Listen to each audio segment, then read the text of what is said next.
Mesdames et messieurs, bienvenue dans cette nouvelle analyse où nous allons plonger au cœur d'une histoire géopolitique brûlante. Une histoire qui secoue Washington, Alger et Rabat en même temps. Aujourd'hui, nous allons lever le voile sur une décision historique, prise discrètement mais qui provoque un véritable séisme diplomatique. Une décision de l'Algérie qui surprend les États-Unis, étonne l'administration américaine et rebat totalement les cartes dans la région. Nous parlerons aussi de la réaction du Maroc, du dossier du Sahara occidental, des mouvements secrets de la diplomatie américaine, et surtout des visites officielles attendues dans les prochains jours. Installez-vous confortablement. Ce que vous allez entendre, personne ne vous l'a expliqué de cette manière. Une décision algérienne qui surprend les États-Unis. Tout commence lorsqu'une information remonte à Washington. L'Algérie aurait pris une décision stratégique lourde de conséquences, touchant à la fois la sécurité, la diplomatie et les alliances régionales. Cette décision, tenue secrète pendant plusieurs semaines, aurait étonné l'équipe de Donald Trump à son époque, mais aussi l'administration américaine actuelle. Pourquoi ? Parce qu'elle change l'équilibre d'un dossier considéré comme l'un des plus complexes du continent africain, le Sahara occidental. Les États-Unis ne s'attendaient pas à une prise de position aussi ferme, aussi claire, et surtout aussi décisive concernant l'avenir du dossier. Le régime marocain et la stratégie de pression diplomatique. De son côté, le Maroc tente depuis plusieurs années de repositionner le débat. Rabat essaie de présenter l'Algérie comme partie directe au conflit du Sahara occidental, alors que, historiquement et juridiquement, les Nations Unies définissent les deux parties principales comme le Maroc.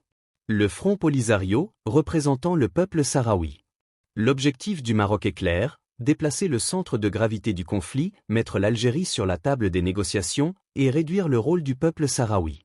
Cette stratégie vise à contourner l'option du référendum d'autodétermination, un engagement pourtant acté depuis des décennies au niveau international.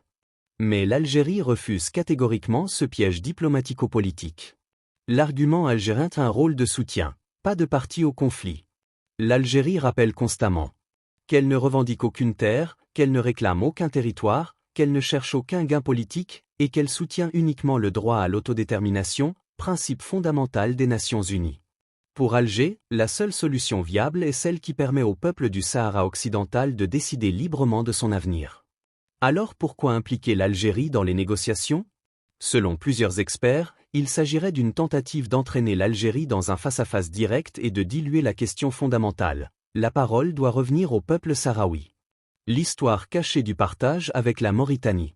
Pour comprendre l'origine du piège diplomatique, il faut rappeler un épisode souvent oublié. Dans le passé, le Maroc avait partagé le territoire sahraoui avec la Mauritanie. Le Maroc avait pris une moitié. L'autre moitié avait été attribuée à la Mauritanie. Plus tard, Nouakchott s'est retiré totalement du conflit. Mais jamais le Maroc n'a considéré la Mauritanie comme partie prenante directe. Alors, pourquoi vouloir impliquer l'Algérie aujourd'hui ? Cette question est centrale. Et elle révèle le cœur de la stratégie marocaine, éviter le référendum. Ce que les États-Unis préparent en secret. Les États-Unis, eux, observent attentivement. Un nom revient sans cesse, Mussad Paul, responsable américain influent, déjà très impliqué dans le dossier. Selon des informations diplomatiques, il s'apprête à effectuer une tournée africaine dans les prochains jours.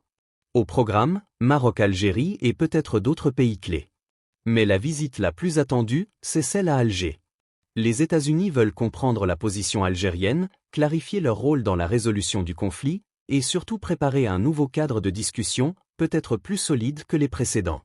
Mussad Paul avait déjà déclaré publiquement que toute solution doit inclure le droit à l'autodétermination. Un référendum, sous une forme ou une autre, aura lieu. Ces propos ont irrité Rabat et renforcé la position d'Alger. Le Conseil de sécurité et le refus algérien.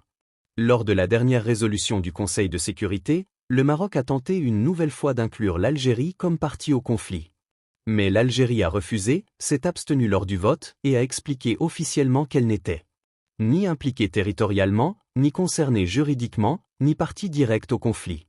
Cette abstention était un message clair, nous n'accepterons pas d'être entraînés dans un piège diplomatique. Qui doit négocier ? La réponse finale. En réalité, selon le droit international, selon les résolutions de l'ONU et selon les précédents historiques. Les seuls véritables acteurs du conflit sont le Maroc, le Sahara occidental. L'Algérie, la Mauritanie, les États-Unis, la Russie ou tout autre pays peuvent être observateurs, soutiens, médiateurs, garants, mais pas partie du conflit.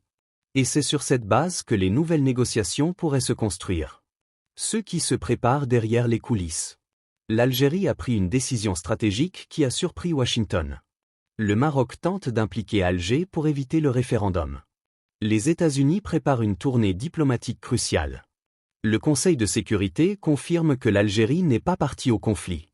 Et le dossier du Sahara occidental pourrait entrer dans une nouvelle ère. Dans les prochaines semaines, tout pourrait changer. Et nous serons là pour vous apporter toutes les informations.